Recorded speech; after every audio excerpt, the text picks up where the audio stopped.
Thank you, David. And hello, everyone. I'm really excited to be with you. Not happy about following Heather. That's a tough ask.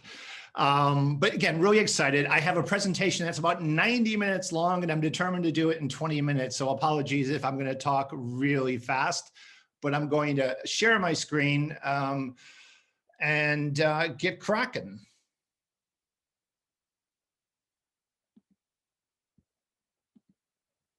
Can you see that?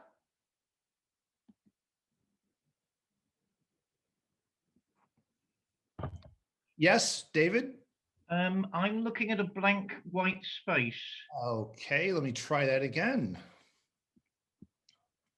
And I promise I wasn't setting you up as Now I see it. Second time will be the charm. How about that? Oh, that's perfect, Andrew. Perfect. Fantastic.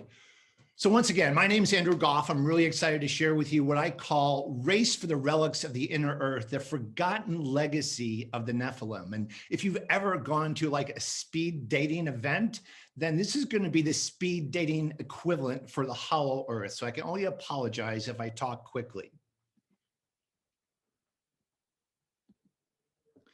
So the Earth is over 4.5 billion years old. I mean, how arrogant and foolish of us is it to think that we are and have only ever been its civilized inhabitants? I mean, it's just ridiculous to think that, right? The evidence of ancient epochs are incredible. And what are we talking about for the next 20 minutes? We're talking about the Nephilim, and we're talking about the Hollow Earth. If we look in Genesis, it says the Nephilim were in the earth in those days, not on the earth, in the earth, a detail that's often overlooked. So what evidence do we have for ancient occupation on Earth? I mean, let's start in Mexico with traces of extraterrestrials, 3,000 objects found by a farmer, validated by my colleague and good friend, Klaus Dana, clearly showing what appears to be extraterrestrial contact and craft from a very long time ago. Then we have Javier Cabrera, who has black stones, wait for it, with humans coexisting with dinosaurs, suggesting that the human race is 400 million years old. How can that be? We've all seen these images of giants, the Nephilim, right? We all understand who they are. The Bible has told us about them. There's many accounts like Heather just took you through. However, we've all seen these photoshopped images which invalidate to a large extent the fact that, well, they can't be real, can they? Someone's just played around with Photoshop. And so the baby's been thrown out with the bathwater, but I'm here to tell you that they are real and with us today. But let's look at the evidence that they existed in ancient times. Here we have megaliths in Russia. Incredible. We have Lebanon, Baalbek. Just look at this. Who built this? The unfinished obelisk in Aswan. In Peru, in Turkey and Cappadocia, these underground cities that go to like 100 levels. We're allowed to go to the first 15 or so. Why can't we go further? Who built them? When and why? Were the Nephilim involved? If we look at some of the legends of the inner earth, I'll start with the green people and a legend here in England. I'm speaking to you today from London, and this is about St. Martin's Land, which is near Cambridge, and a fantastic account in the 12th century of two kids, a brother and a sister, who were green. Their skin was green. They just appeared out of nowhere. They couldn't speak English. They didn't eat human food. The boy dies of malnutrition. The girl survives, and she learns English, and she's interviewed by the sort of blogger of the day, William of Newburgh, and his account says that when he spoke to her, she said, the sun doesn't really shine in our country beneath the earth. That's where we came from. We call it St. Martin's Land. It's sort of like the dusk and twilight in our land.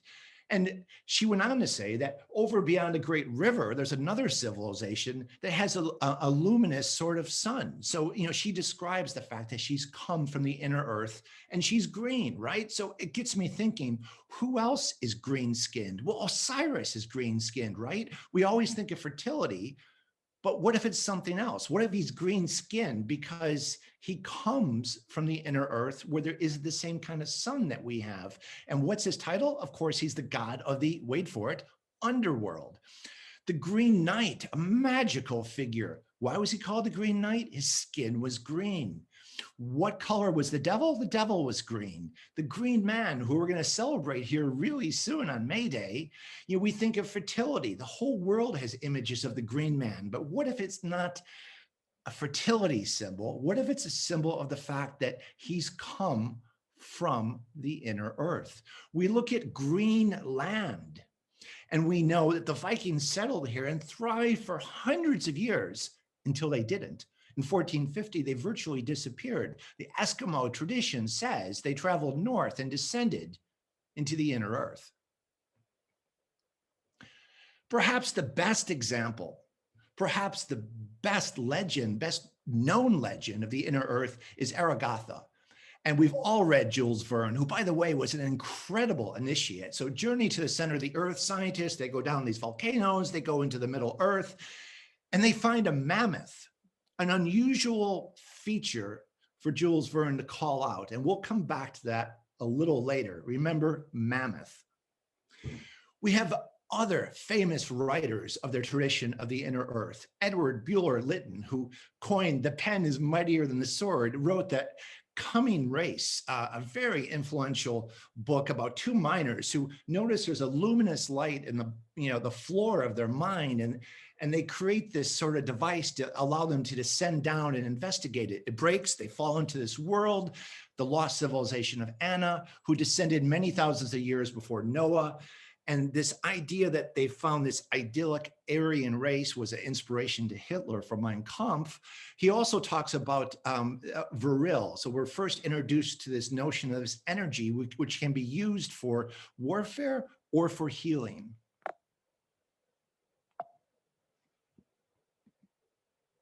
But perhaps the most influential and most detailed and most important author and book on the inner earth, I feel, is The Kingdom of Aragatha, which was written by Alexander St. Ives, and a whistleblower, an initiate from the inner earth, who tells him all about it. And what he says, the initiate does, is that when spirituality is what it was promised to be in the time of Moses and God, and when the government is sorted out, in other words, I feel personally, when the evil satanic elite who have kept humankind slaves for thousands of years are eliminated, and I do think the head of that snake has been cut off, and this is happening as we speak, then the wisdom of the ages that's being protected in the inner earth will be presented to us. So he writes the book and then panics because, maybe I've revealed too much. Maybe I'm in trouble. So he goes and gets back every copy that he sold, except for one that Jared Vincent found at his publisher. He republishes it, and the world learns about the inner earth. Vincent goes on to found the Martinist order and becomes the founder of really modern day occult. A Polish scientist kind of builds upon this. He also has a whistleblower, sort of initiate, who tells him about the inner earth, who says in 1922, there'll be 50 years of strife and misery. In 1890, he says this, there'll be 50 years of strife and misery. And sure enough, there were 2 world wars, 71 years of happiness, 18 years of war. That's now. And if you don't think there's war going on now, there is. You may not see it. It's not covered in the news like we're used to. But in 2029, the people of the inner earth are going to come back because they're going to need to. Now, there's something about 2029, 2030 is very prophetic, and a lot of people are talking about it. We'll come back to that a little later as well. Another great example is the Smoky God, where there's 2 Nordic sailors, there's a big storm, their boat gets taken off course, they find themselves in this sort of crevice, and all of a sudden, guess what? There's giants. They're 12 feet tall. They live up to the age of 800 years old. Their capital is called the Garden of Eden, and there's all kinds of fast-moving craft, and really, it's a mystical place. The son and the father attempt to return. They try to escape. The father dies. The son lives, tells everyone, as you would, about what happened, and they think he's nuts. They put him in an insane asylum for the next 20 years of his life.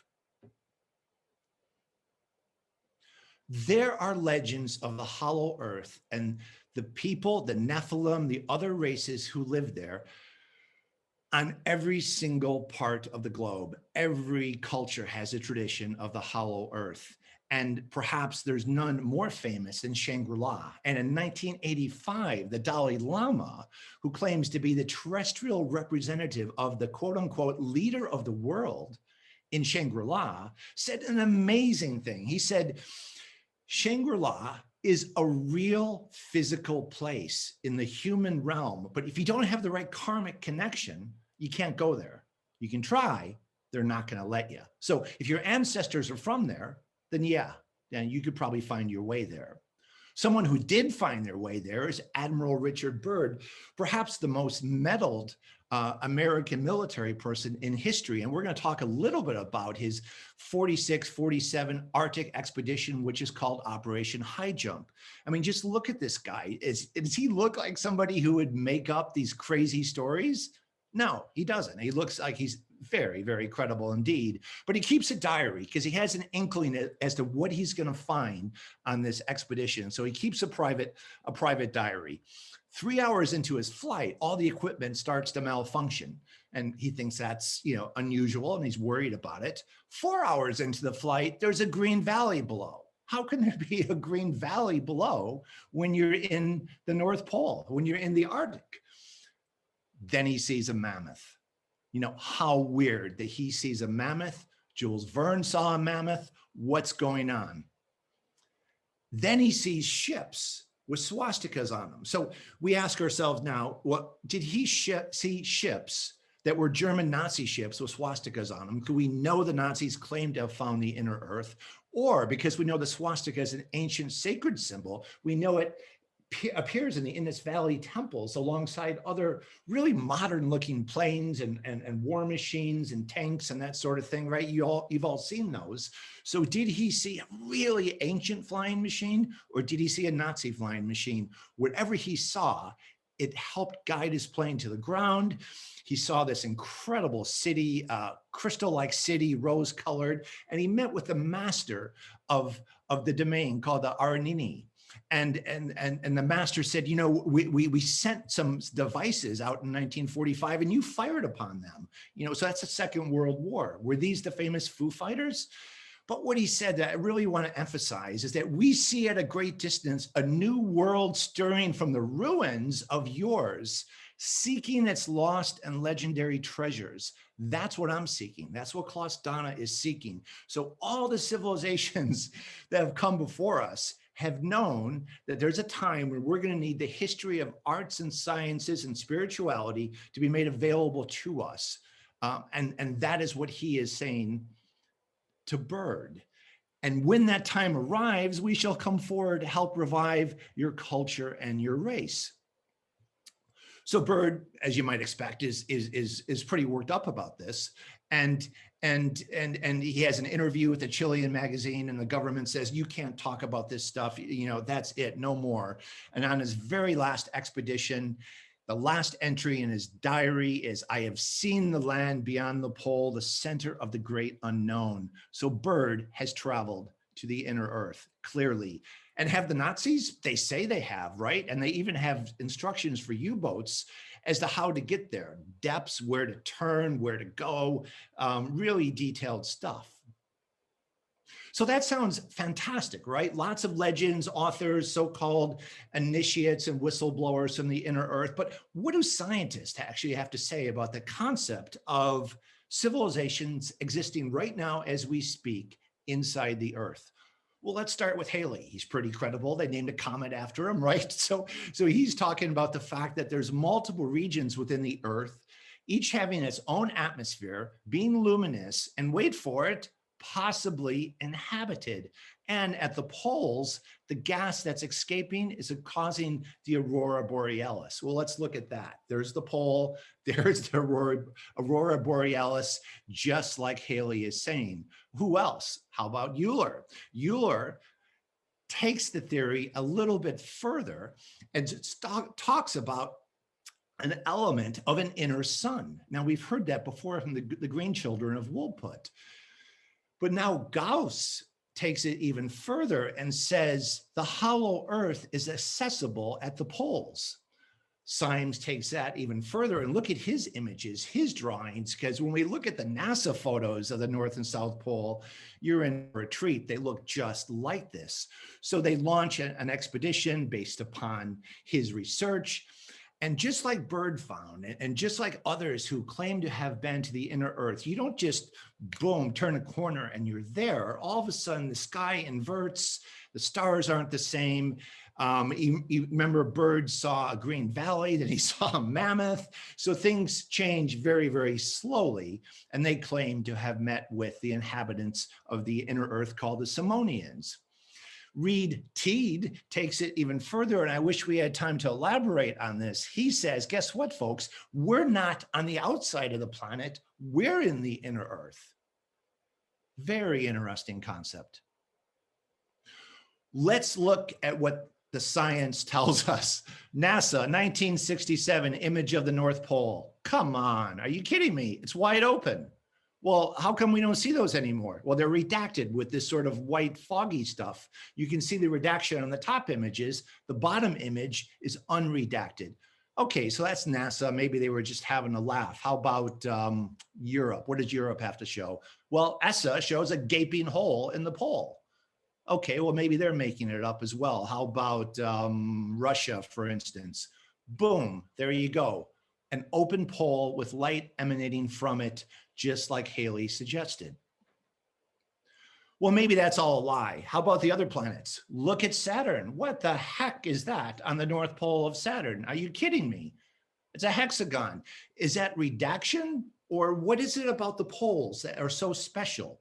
Are they open like the scientists and the legends suggest? Is this where the Nephilim have gone? Nephilim who, according to Genesis, were in the earth in those days?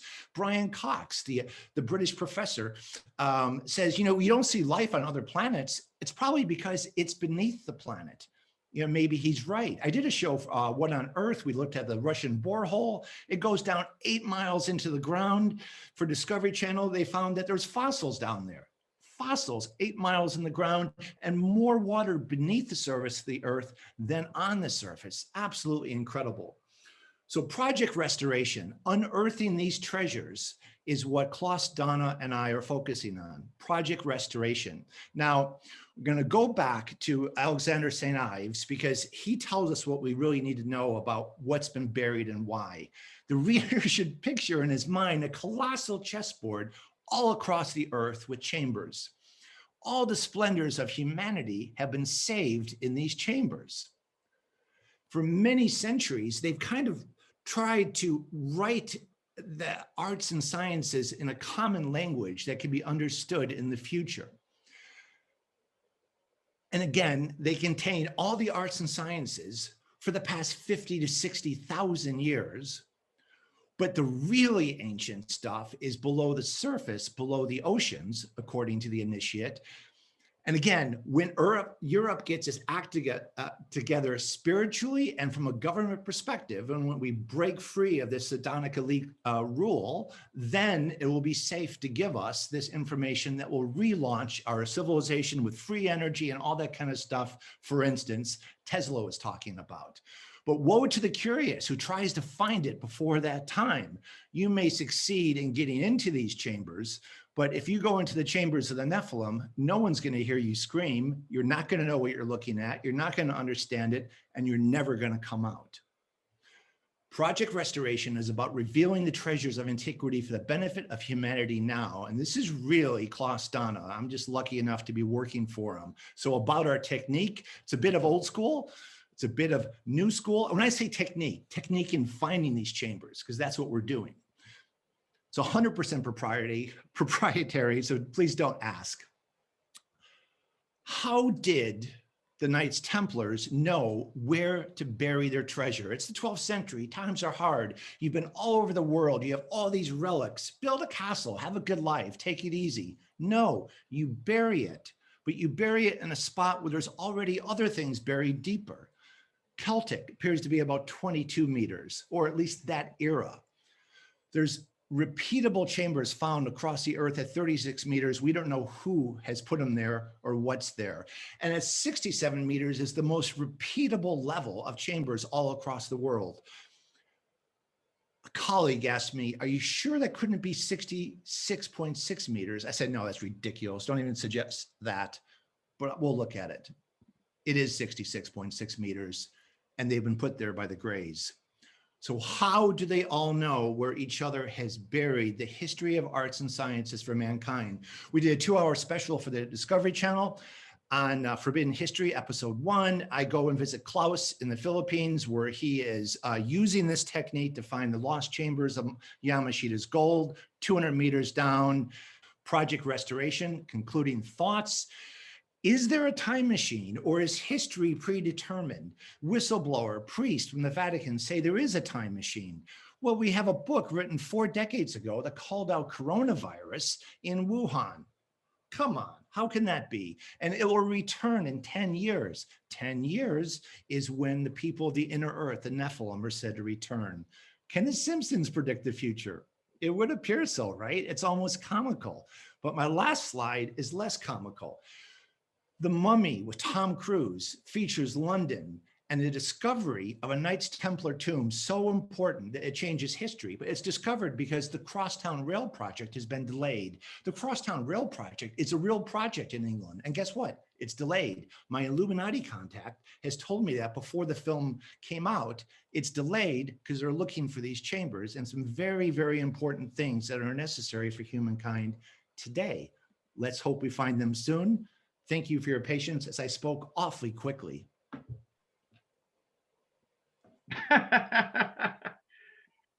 You did a man's job, Andrew Gough. I'm exceedingly grateful to you. 2 things. Number 1, you'll get a bottle of champagne for that. When I finally physically see you after these nightmarish lockdowns, it was incredible, Andrew. Oh, very kind of you. Well, also, it wasn't my intention to have you before the eponymous Heather.